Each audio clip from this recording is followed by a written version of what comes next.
The Five Rings Podcast with Duane Rollins and Kevin Laramee on the Sport Podcasting Network. Follow us and listen to us live on Twitter at Five Rings Podcast and like our Facebook page, facebook.com/Sports Podcasting Network for more content.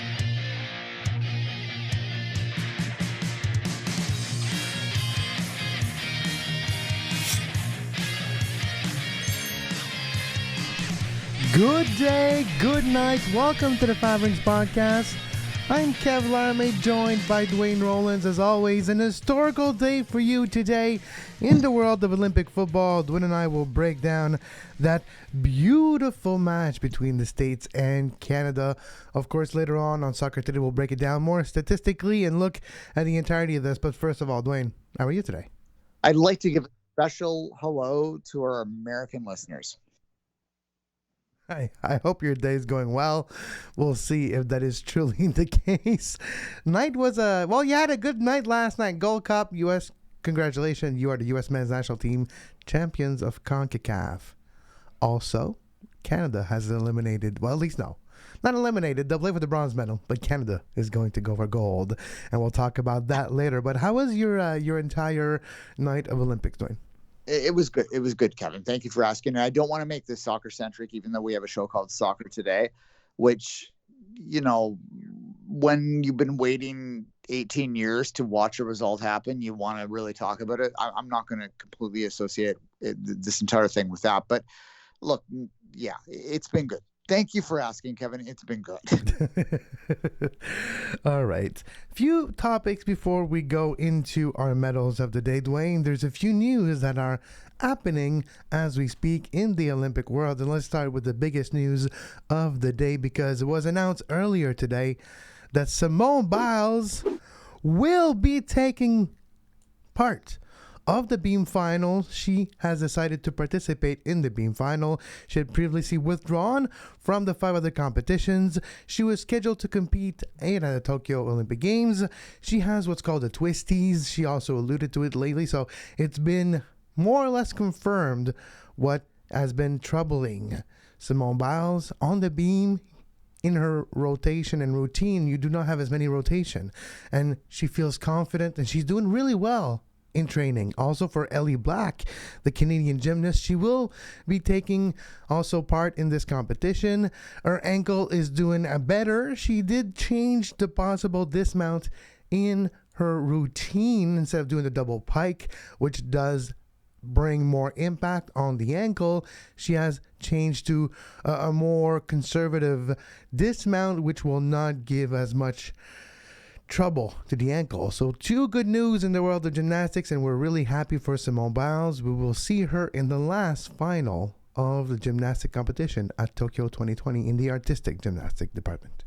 Yeah, look, I mean, I'm glad we're going to get to see Simone Biles participate in an event that she has been very good at throughout her career, and that hopefully she can put a performance down that will allow us to remember her as the champion that she was. Look, it's unfortunate that she wasn't healthy enough to be able to defend her Olympic gold medal. And I use that term healthy purposely because it's an injury like any other, if it's mental, right? Like it is. It truly is. So thankfully, we're going to have an opportunity to see her compete in this. And thankfully for Ellie as well, that we're going to see her compete, which is maybe Canada's, well, there's no maybe about it. It is Canada's greatest ever gymnast ever. So I'm glad to see both of them in there. And I am looking forward to watching it happen. And that's really all we need to say, because what we watch the Olympics for is competition. You want to see the best athletes in the world compete against each other. And it looks like we will in this particular competition. Yeah, and it will take place just a few days from now, I believe August, so next night. So August 3rd in Tokyo. So tomorrow. So tonight, if you're watching us on the Eastern Time table. On that note, you can follow Duane on 24th Minute, myself on Kev Laramee, to follow our live comments on Twitter at 5 Rings Podcast for this show. If you were wondering, you can subscribe to the podcast wherever you get your podcasts. Also, we appreciate your viewership, your listenership, and we are happy to see this podcast trend in many places and climb up the standings. And it's been really fun to do this show with, of course, Duane as always, but with you as our listener over the last few weeks. Now, Duane, let's continue. Another subject that I wanted to talk about, because I've been watching early this morning the competition in wrestling in my second screen, because it's a sport that you can watch without sound. Doesn't really change a whole lot, and it's kind of fun to see them move and to see. I kind of like watching without sound because you're not influenced by the commentators, and you can actually see the movement. And Cuba is not as performing in other sports as we anticipated, but in wrestling, and another one we'll talk later. Here in wrestling, it's a dominant country. It's a dominant force.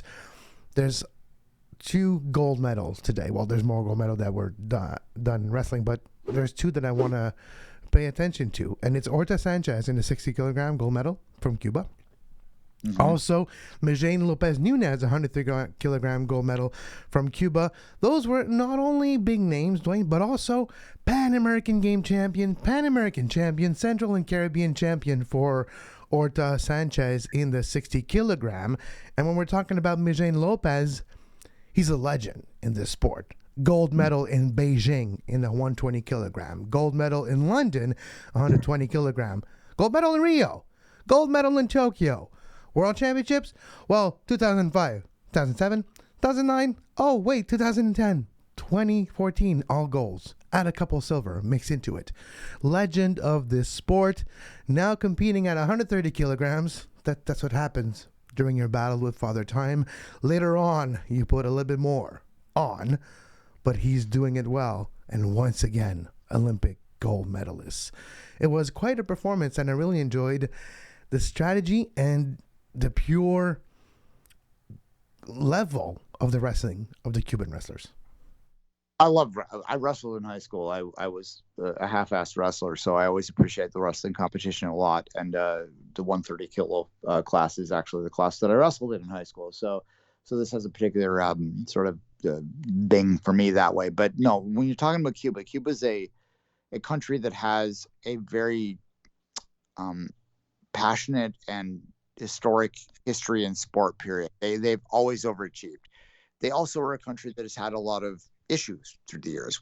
We'll say there's been a lot of things that have perhaps would have held lesser nations back, and I say lesser purposely here because the Cuban people have always stepped up and have managed to really inspire and be passionate about what they do. So in this particular case, you're talking about a person who has been dominant and continues to be, and all you can do is tip your hat to it and be happy that this athlete has been able to excel, even though there are situations in their own country that makes it less than ideal for anyone, right? So, yeah. And this is one of the reasons why I wanted to bring this up too, because right now those 2 gold medals are bringing a lot of relief for the people of Cuba. If they're able to watch this, because we know electricity right now and food and a lot of things have been really made difficult with the upheaval that is happening over the last few months, and the performance of the Cuban athlete last night hopefully bring a little bit of solace, maybe empty solace, but a smile is a smile regardless of the reason. And maybe the wrestlers brought a smile to someone in Havana. 100%. I mean, look, we all understand that sport isn't real, that just because the sports team that you're cheering for wins, or the sports person that you're cheering for wins, doesn't mean that your life's any better. It just means you're a little happier for the moment. But I will always refuse to accept the idea that doesn't matter. So good for them. And hopefully other countries and other places will have similar moments, because it does matter. And it does, I can tell you firsthand, it helps people to feel better about their life when they have these situations. So good for that. And I really have a very soft spot for athletes that are able to compete when they've had situations that they're training in that we cannot comprehend, those of us in the first world.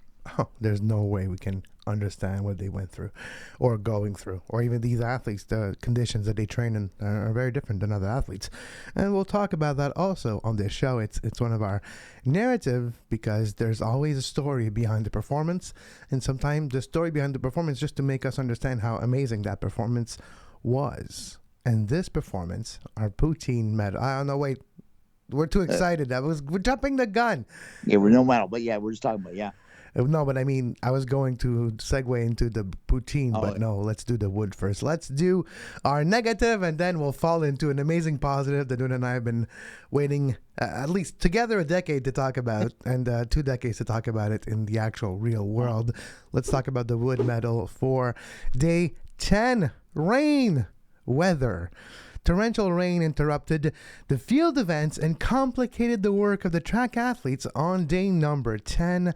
As you can see on your screen, some of the track was covered, like lane 9 was a little bit covered, and it actually helped the Canadian maybe, but we'll talk about that later. But there's also torrential rain on the track, but the field events were interrupted.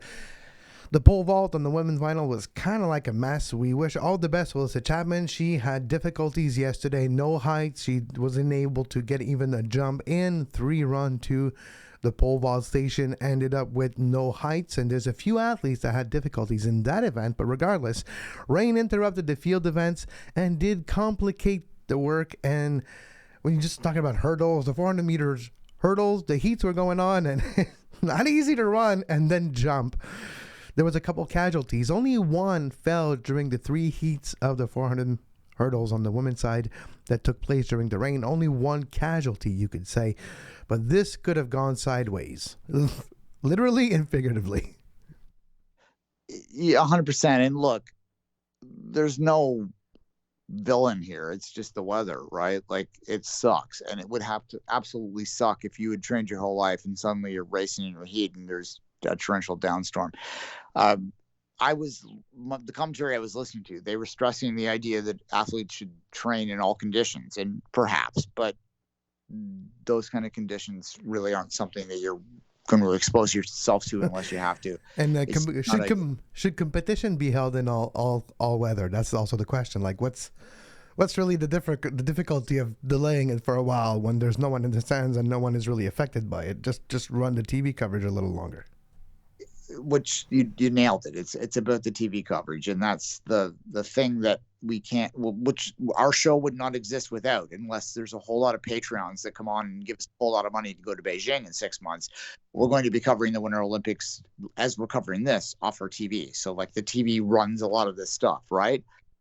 And that's unfortunate, because this should be, higher, faster, stronger. It should be purity, but it's, there's outside factors, and this is one, and it's unfortunate. And I would rather give a wood medal, Kevin, to the rain than to an athlete that fell or something. So I'm happy to give the wood medal today to the weather once again in Tokyo. And this time it's not because it's hot. It's, of course, because it was rainy. Now, let's talk about a moment 2 decades in the making. A team surprised everyone. In the semifinal of the Olympic football tournament, Jessie Fleming of Chelsea, of course, used to big moments in the beautiful game, was given the ball by Christine St. Clair to go and step up on that penalty spot. She looked to her left. She looked to her right. She was ready. French wasn't.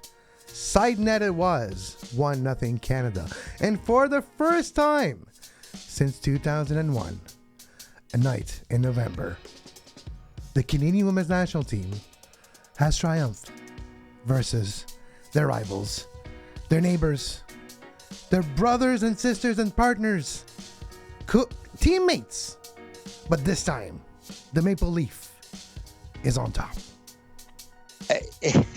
Indeed. Look, I fully admit that we shouldn't take as much joy in this as we do. But we do, because we're Canadian and we're not American. We aren't. But we have qualities that sort of match theirs, and we are associated with them. Basically, I know that there's some British listeners out there of us, we're Scottish when it comes to cheering against the country directly south of us, or nation in Scottish's case, and that's the case tonight. So yeah, no, look, here's the thing about the game tonight. We're talking about the women's soccer game, the semifinal in which Canada beat the U.S. 1-0. The first time they've won in 20 years. So it's a long time coming, and there's been a lot of frustration over the years and a lot of this and that. Christine Sinclair, the great player who is the all-time leading goal scorer in all of international soccer, whether it's men or women, this is only the second time she beat the United States. She was on the field the last time they beat them, which was 20 years ago. So there you go. It's a pretty emotional, pretty confusing. Confusing is the word I'll use because I don't quite know what to say about it. You should see my text message around 6:42 this morning. I'm confused is what Duane texted me. I'm like, I sent him this word, which was that's when the penalty was called, and then wow when the third whistle was blew. And the reaction was, I'm confused. And I was like, is he confused because of like the game? Is it more like, did I say something that's confused? What was it about? But no, it's because Canada beat the U.S. Canada's going to a gold medal game. It's happening in real life, and we're not used to seeing it. So a soft call for Canada at the Olympics? What is this? No, 100%. And look, if you're American, I understand why you might be a little bit confused or aggrieved by the VAR call that gave Canada the penalty, which ultimately gave them a medal. They're going to medal in these games. It's going to either be silver or gold. They're playing Sweden in the final. Sweden beat Australia 1-0. But look, I've watched that team play that team a lot, and I did not expect that team to ever beat that team ever, because I've watched that team lose to that team so much, if that makes sense, right? And it's hard for me to be objective or anything intellectual right now. I'm still like I haven't fully processed the idea that for the first time since I was a young man, I have seen the Canadian women's national team beat the U.S. women's national team. And look, if you want to break the stats down, the U.S. was better. They had better chances. They had more of the ball. They had more shots. They had more XG. They had all of that stuff, but it wasn't dominant. It wasn't stupid. This wasn't like a stupid upset, like a keeper stood on their head upset. This was just one of those games that happen in the game that we love, football. And finally, it happened for the team wearing red. So look, I'm happy for them. I really am. I think there's a lot of work to do. I think that this isn't definitive or repeatable in any real way, but who cares? Who cares if you can repeat it? Like, who cares? Hey, they're playing for the gold medal. Greece, 2004 Euro. Yeah, they never repeated that performance. Do you think they care? No. So one thing that we've talked about, but you know when people say, oh, they're defending their Olympic medal, or they're defending their Olympic championship. You don't defend an Olympic medal. You won an Olympic medal, and no one could ever take that away from you regardless, unless you're cheated and you dope. Outside of that, no one's taking that medal away from you. You're never defending a medal. You're on another journey towards a medal. And that annoys me so much when I hear commentators and people like, oh, she couldn't defend an Olympic medal. You don't defend an Olympic medal. Nothing. First of all, you don't owe anyone anything when you step up after winning an Olympic medal for another competition. You don't defend. You just are on another journey. Also, you can't take it away. And that's what's beautiful about this is that win, regardless if you agree with the penalty call. And by the letter of the law, this was a foul. And it took place in the box. Was it worthy of a goal to decide a game? No. But it was a foul. If the same thing happened in the middle of the field, it would have been called. And for once, and that's kind of like the beauty of the Olympics is, regardless of the moment, the referee doesn't decide, you know what, I'm going to let it go because it's so important. No, you broke the law, and that's what's the referees, the officials are told, and the umpires in all the different sports are told in the Olympics, like, you have full confidence of the people behind you. We'll back you on your call. So you see something, you do. Just ask the official in the athletics when you give a red card to like Prescott or Hughes, the Great Britain that's supposed to come and win, and bye, he's gone in the semis. You think you don't feel the pressure? You think you're not going to shake before giving that red card because you're like, I'm eliminating one of the favorites. But that's what it is, and that's what the VAR did. It saw a foul. The foul took place in the box, and they called a penalty because that's what happens when there's a fall in the box. 1, 2, 3, 4, 5. The point I'm making here is that sometimes calls that are borderline get made, and sometimes 9 years later, there's a little bit of karma that happens. So there you go. If you're an American listening to this, whatever. Whatever. If you're new to soccer, Duane is referring the 2012 semifinal between the U.S. and Canada, where it's 1-0 Canada. It's late in the game, and McLeod, goalkeeper, has the ball in Canada's box. She has the ball in her hand. She's trying to get it away before the ball leaves her hand, before 6 seconds, to be fair. A whistle blew, indirect free kick, too long of a ball, and the game gets tied by the U.S. with that indirect free kick, and eventually U.S. got the game-winning goal and ended up sending Canada towards the bronze medal game in London. This time around, karma's on the other side. Yeah, well, they actually missed the free kick. There was a borderline penalty, a handball call that gave them a penalty, which gave anyway. There you go. Well, that's the whole sequence of events. Yeah. Yeah. No, look. There's a lot going on in that semifinal in 2012, and it will remain one of the most insane games of football ever played at the Olympics ever. In fact, maybe the most insane game ever played at the Olympics ever, and Canada ended up on the short side of it. But it did actually do another thing. It inspired an entire generation of fans and players and everything else to love this team. A team that I have always, as someone who follows them between Olympics, been a little bit reluctant to declare as good as some people thought they were. And I'm, if I'm going to evaluate this objectively, I'm still not going to say that they're the second best team or first best team in the world, but it doesn't matter. And neither is Sweden, though. Neither is Sweden. And that's the beauty of this tournament. And maybe the opportunity, because you're facing not a top 5 team in the world for a gold medal at the Olympics. So enjoy the opportunity, Canada. This one's for you. Yeah, look, and last thought on this. Sweden absolutely deserves a lot of credit for what they've done, and they probably should be even considered the favorite in this game. But are you really going to bet against Christine Sinclair and a team that just seems to want to win in the Olympics? Maybe Sweden could win this game. If they do, they're a great story too. And all the credit to them if that happens. And if Canada comes away from this tournament with a silver medal, then they have done nothing wrong, and we celebrate that.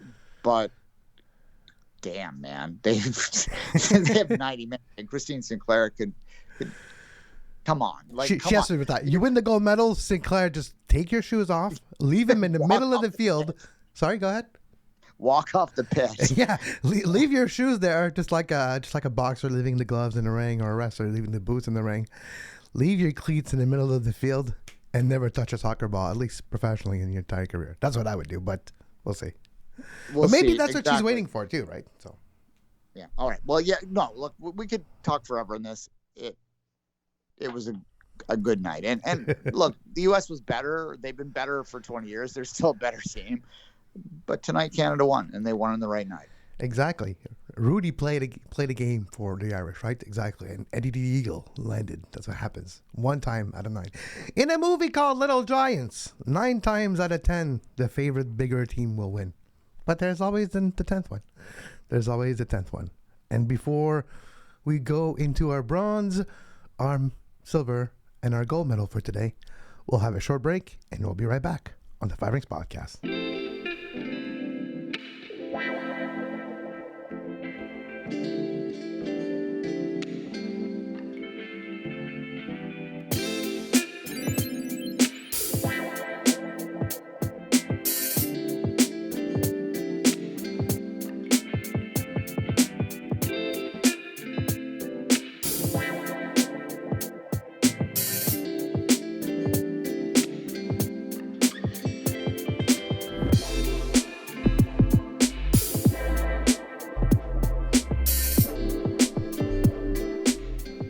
And we're back on the Five Rings Podcast. Kev Laramee with Duane Rollins live with you every day during the Olympics at Five Rings Podcast on Twitter. Podcast version available everywhere you get your podcasts. Also, you can subscribe to our YouTube page to always have access to our video replay. Available at youtube.com/sports podcasting network. Duane, it feels like it's a medal time. It's bronze time. It's our Bronze Age. And it was quite the competition yesterday in the long jump. We talked about Cuban athlete earlier. Well, Cubans finished second and third in this competition. But the man, the legend, Tantoglou of Greece, finished first in a compelling competition that I want to talk about because, first of all, I always love long jump. And I think it stems from my love of track and field on the Nintendo system back in the day. And I did have the mat. So I was able to run on it. And then you jump and the guy would jump. So I played that long jump game like a lot. That's one of the reasons why I really love that competition, Duane.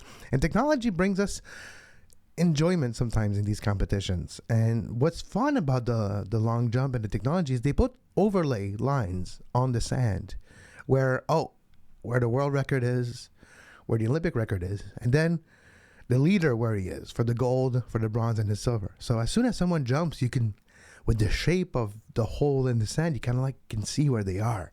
Or just while they're in the air, be like, oh my God, he's almost there. And seeing that cue makes it for even someone who doesn't know that, you can see during the jump if the person is doing a good jump. And that was really compelling to me. And to see the different technique, and with the advent of cameras and lens, now you have like the close-up shot of the foot on the board, and you see the millimeter close to the red molding clay that's there. It's so compelling to me. I couldn't stop watching. And then you see that jump, and you see the movement in the air, the slow-mo at that 240,000 frames per second. That was really fun to me. Talk about a sport that used to be kind of like boring to watch on television, augmented by technology and great athletes, and advanced also in human physiology. But I thought it was a fascinating competition. I've told people in the show that I ran track when I was young before. My absolute favorite event was always the long jump. There's something very pure about the long jump. We all, as watch superhero shows and dream about the idea of flight, those dudes are flying, and women that do it as well.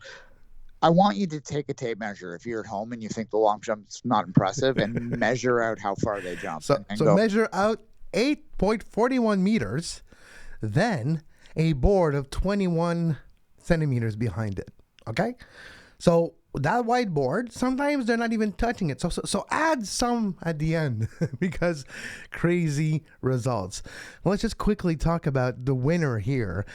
Miltiadis Tantoglou, Duane. Of course, he has won the Olympic game. He's a European indoor champion. He's also world champion. He finished 10th in World Championship in Qatar.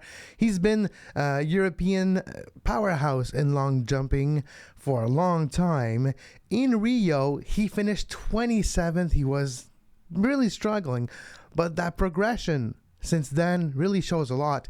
He finished like second in the World U20 Championships back in 2016 too, so he's still young, but you're talking about someone who has a lot of potential still. And of course, he won the European Indoor Championship in Glasgow in 2019. He won the European Championship in Berlin in 2018, the full one, and he's continuing his progress. He will be one of the powerhouse in long jump. He has a different technique than others, too. He's a bit more flat, so he's kind of like straight up. He's very vertical when he's jumping compared to others that like to get horizontal and fall forward to get kind of like a bit more that way and move a lot of the arms.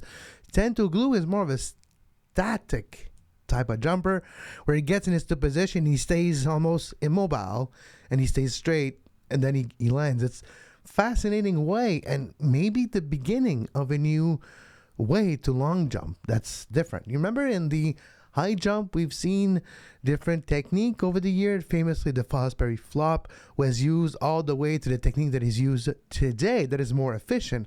But the Fosbury flop was, you would jump and you would have your chest facing that bar and kind of like roll your body over that way. That was called the Fosbury flop. And now there's a different technique. Maybe in long jump, we're seeing the beginning of a new vertical type of technique. Well, maybe, yeah. And like, look, when I used to do long jump back actually years ago, I'm not going to give you the years because I don't want to feel old, but we were taught to run in the air, and they don't do it anymore. They do the float thing. And like, yeah, anything that sort of involves the sport is always interesting. I love track and I love all track events. But the long jump has always been very special to me because I used to like run up and down jumping every day, and just the idea of seeing how far you can go it's just so pure to me. But at any rate, it's one of the few sports too that we can all like start to do, because we all have a park not too far away that has a playground and has like sand in it. So run on the grass, use the chain, like the, what's it called, the sidewalk chain, you know, the border. Use that as your plank and just jump in the sand, and then you're right who's the furthest.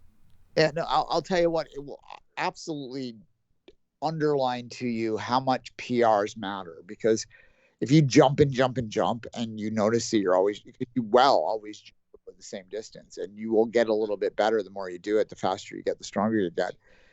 When you go like 6 centimeters longer than you did the last time before, you'll be like amazingly excited by that. And those round numbers will matter a lot. Like they're irrelevant. Like I can tell you right now that my PB when I was a kid was 8 centimeters away from a round number. And to this day, the fact that I didn't get those 8 centimeters, which is like the length of, if you take your fingers and spread them apart as far as I go, that's what 8 centimeters is. It's not much. Like it's right there. Thank you for using fingers. It irritates me. Yeah. Thank you for using fingers as the example. I did not know where you were going with that. Well, no, 8 centimeters. Well, if it's shut up now. But no, inches would have been different. Oh, all right, I said it. Anyway, it's fine. I'm still going to hit that 6 meter mark eventually, but it's fine. And one day. Here we are. 6 meter. And Tentaglue did 8.41 for that gold medal at the Olympics. Which it's much further than that. That's a whole like body length away, but still, yeah. And then you wanna be impressed? Put those in foot or use the imperial system. So times 3, it's 30 feet long. You jump almost 30 feet. Almost, yeah. And look, they fly. They're flying. It's incredible. And I love this sport, but anyway, it's good that we have it in there, and I'm glad we saw a little flight today. Yeah. And it's also, I think one of the interesting things about the long jump is that the extent of human capability has sort of been reached for a long time.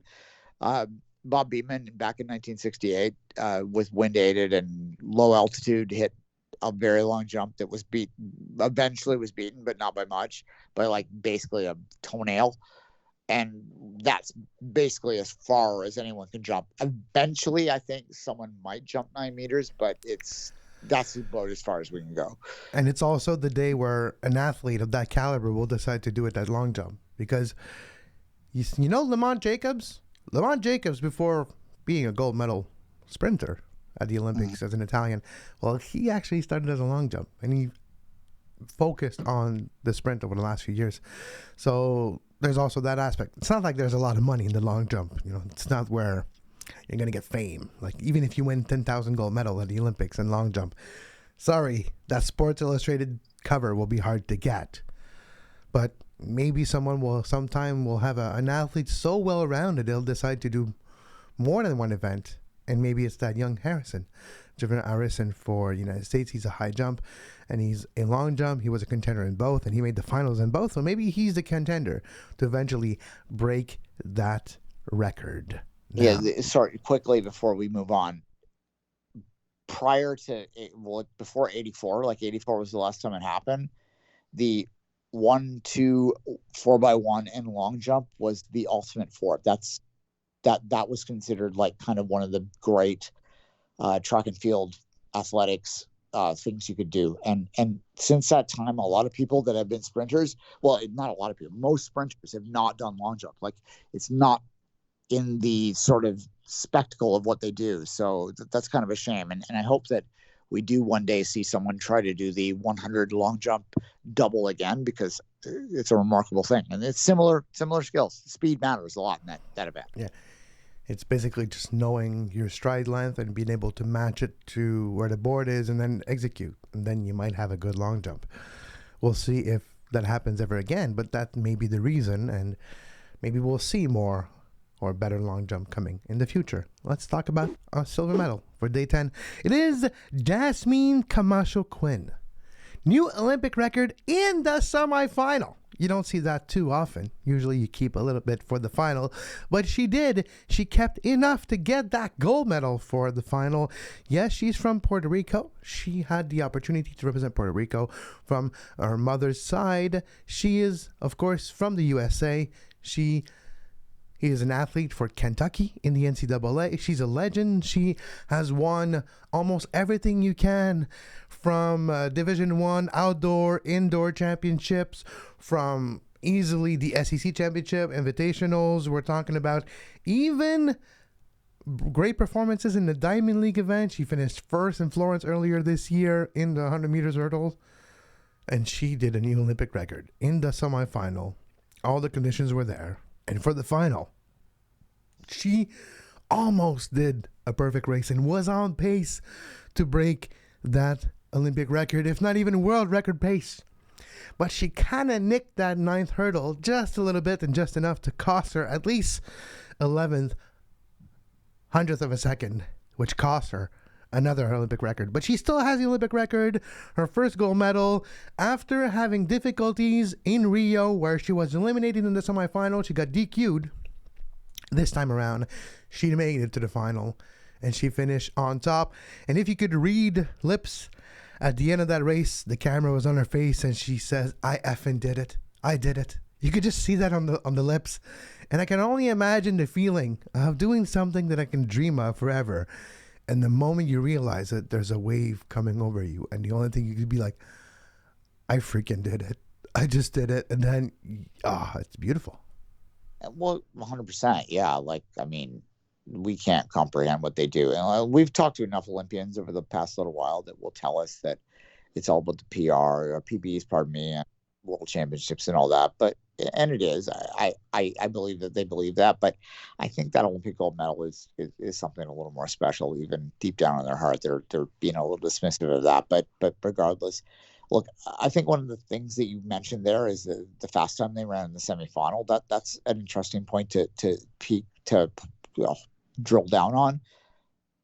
This entire track meet has been, so far, and we're early in it, but it's been incredibly fast, to the point that it used to be that you could kind of sleep on the heats. You really can't anymore.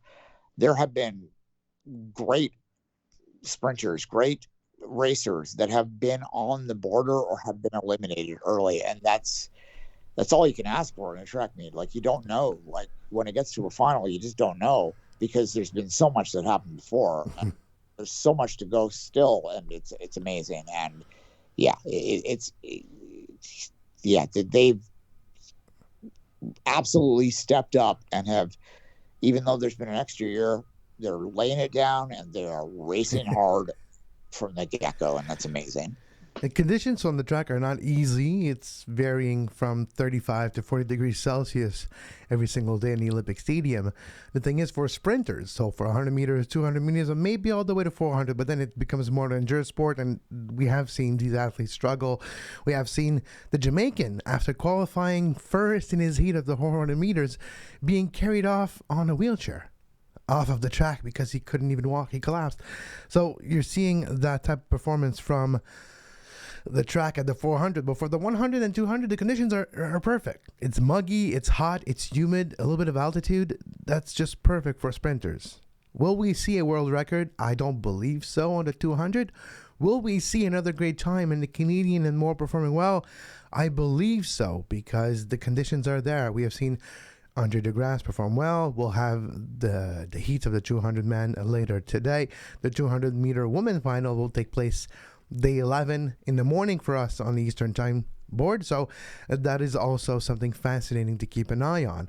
But yeah, the track has been an amazing competition over the last few days, which leads us to our gold medal, Duane, because our gold medal is another great performance that took place yesterday in multiple fashion. It's a two-shot gold medal to a gold medalist, yes, but also an amazing athlete with great resolve, Stefan Hassan of the Netherlands. So she's already won the 5,000 meters. She got the gold medal there. Mm-hmm. And let me set the table. It's the heats for the 1500s. She wants to take it not too hard. She already did some work, and she's going there, and she's about 1,000 meters close, a little less in it. She's in the final bend, a little bit before the final bend, and she gets stripped, and she falls. She gets back up, adrenaline dump, and starts running her life away. She runs and overtakes every single one to run the quickest 500 meters I've ever seen. A rocket. She wins the freaking heat, heading into the rest of the competition here. But Stefan Hassan, gold medalist, favorite in the 1500 also. This close to disaster, but from the brink of disaster to winning her heat by 2/10 of a second. Insane. No, 100%. And look, over the last few Olympics, we've seen some weird doubles out there. The distance doubles that don't necessarily make sense, like 8-4, 15-10, or whatever. Like, I don't think, if you've never run track, you cannot understand how insane what these people are doing. And what she's doing right now, nuts. This is the start of the games evolving, and we're watching it happen. Circle that name. Remember that name. That's going to be... There's not a winner of the Olympics, the overall Olympics. There really isn't. There's no competition for it, but there is, kind of in the consciousness of the world. There's always an athlete, a performance that everyone remembers and is the defining moment of the games. I have a sneaky feeling that this person might be involved in it. That's all I'm going to say. Stefan Hassan was quite a performance, and we're wishing her all the best in the rest of the competition in the 1500s and all the other events that she's taking part of. It will be a fascinating time. Before we say goodbye, let's take a look at the medal standings for day 10. After day 10, the order hasn't changed. The numbers have grown. 29 gold medals for China, number one in these games so far. USA second with 22. Japan third, 17. Australia 14 gold medals, fourth. Then we got The Rock. Do not call me Dwayne Johnson. Rock is fifth. I'm not gonna get that. I'm never gonna find that joke not funny. It's like it's just like a Rock movie. It's always funny. Yeah. Yeah. Go ahead. Can you smell what we're cooking? Yeah. Exactly. I'm getting hungry now. 12 for The Rock, 11 for Great Britain, and Canada in 14th position with 3, 4, and 7. 3 gold, 4 silver, and 7 bronze for Canada. Heading into day 11. Of course, day 11 will have some gymnastic finals. Simone Biles and Ellie Black making their debut in this competition. We will also have the 200-meter final on the women's. Will Shelly-Ann Fraser-Price get that gold medal and maybe even a record? Will we see more surprising results? We didn't talk about it, but one of my wood medal could have been Jackson, Jamaican sprinter, who thought she was good for third spot, and she kind of like coasted to the line and got pipped to the line and is eliminated in the heats. You never know what's going to happen, and that was a crazy, crazy time, but good things are coming on day 11.